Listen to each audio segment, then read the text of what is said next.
कभी सोचा है कि आईफोन पर जो लाखों ऐप्स हैं, उनमें से कौन से ऐप हम तक पहुंचते हैं और कैसे? इसके पीछे एक पूरी की पूरी रूल बुक है।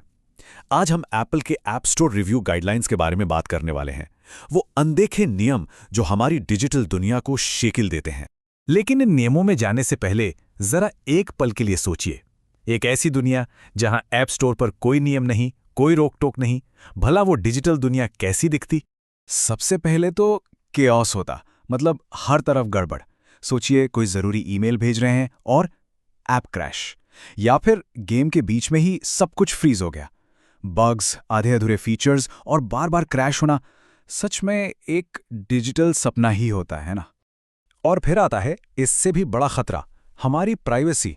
बिना किसी नियम के ऐप्स हमारी फोटोज, कॉन्टैक्ट्स, यहां तक कि बैंक डिटेल्स तक पहुंच सकते थे और उनका गलत इस्तेमाल कर सकते थे। ये हमारी डिजिटल पहचान के लिए एक बहुत बड़ा रिस्क होता। और उन अच्छे डेवलपर्स का क्या जो वाकई में बढ़िया ऐप्स बनाना चाहते हैं? धोखाधड़ी और खराब क्वालिटी वाले ऐप्स के इस समंदर में उनके लिए अपनी पहचान बनाना और लोगों का भरोसा जीतना लगभग नामुमकिन हो जाता। तो बस इसी केओस को खत्म करने और एक सेफ माहौल बनाने के लिए एप्पल ने ऐप स्टोर रिव्यू गाइडलाइंस बनाए। ये कुछ ऐसा था जैसे डिजिटल दुनिया के वाइल्ड वेस्ट में लॉ एंड ऑर्डर लाना। तो ये गाइडलाइंस आखिर हैं क्या? देखिए, आसान शब्दों में ये एप्पल की ऑफिशियल रूल बुक है। हर डेवलपर को अपने ऐप को ऐप स्टोर पर लाने के लिए इन नियमों को मानना ही पड़ता है, कोई दूसरा रास्ता नहीं है।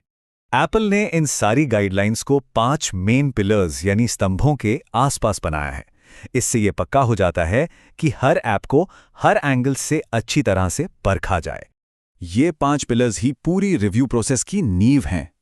पहला है कंटेंट, मतलब ये पक्का करना कि ऐप्स में कुछ भी आपत्तिजनक या नुकसानदेह ना हो। दूसरा है फंक्शनैलिटी, जिसका मतलब है कि ऐप को वैसा ही काम करना चाहिए जैसा वो दावा करता है। तीसरा, यूजर एक्सपीरियंस, क्या ऐप इस्तेमाल करने में आसान और मजेदार है। चौथा, और शायद सबसे जरूरी, प्राइवेसी और सिक्योरिटी, जो हमारे पर्सनल डेटा को बचाता है। और आखिर में लीगल कंप्लायंस, जो ये देखता है कि हर ऐप कॉपीराइट और कंज्यूमर प्रोटेक्शन जैसे कानूनों का पालन करे। तो ये 5 पिलर्स सिर्फ नियम नहीं हैं, बल्कि ये एक बेहतर एक्सपीरियंस बनाने का तरीका है। चलिए अब देखते हैं कि इनसे हम सबको, यानी यूजर्स और डेवलपर्स दोनों को, क्या फायदा होता है।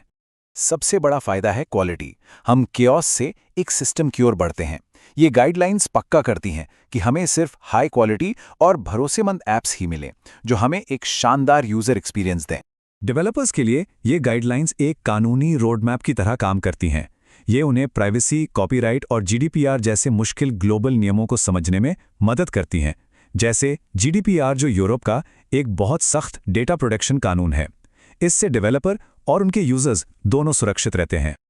और सबसे अहम बात, ये नियम हमारी सेफ्टी और प्राइवेसी को सबसे ऊपर रखते हैं।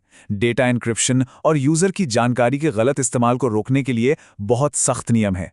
इसका सीधा मतलब है कि हम भरोसा कर सकते हैं कि हमारी पर्सनल जानकारी सुरक्षित है। डेवलपर्स के लिए एक और बड़ा फायदा ये है कि अगर वो गाइडलाइंस को फॉलो करते हैं तो उनके ऐप के पहली बार में ही अप्रूव होने के चांस बढ़ जाते हैं। इससे उनका समय बचता है और वो अपना ऐप लोगों तक जल्दी पहुंचा पाते हैं। और हाँ, इन नियमों को मानना एक सुरक्षा कवच की तरह है। ये डेवलपर्स को ऐप रिजेक्शन, ऐप स्टोर से हटाए जाने या फिर उनके अकाउंट के सस्पेंड होने जैसे बड़े बिजनेस रिस्क से बचाता है। तो चलिए अब एक कदम पीछे हटकर बड़ी पिक्चर को देखते हैं। ये गाइडलाइंस सिर्फ नियमों की एक लिस्ट नहीं है, ये उससे कहीं ज्यादा हैं। देखिए, ये एक लाइन ना पूरी बात को बहुत अच्छे से समझा देती है। ये नियम असल में एक फ्रेमवर्क हैं, एक ऐसा ढांचा जो एक ऐसा इकोसिस्टम बनाता है जहां ऐप्स सेफ, लीगल और भरोसे के लायक हों। ये सब कुछ विश्वास बनाने के बारे में है।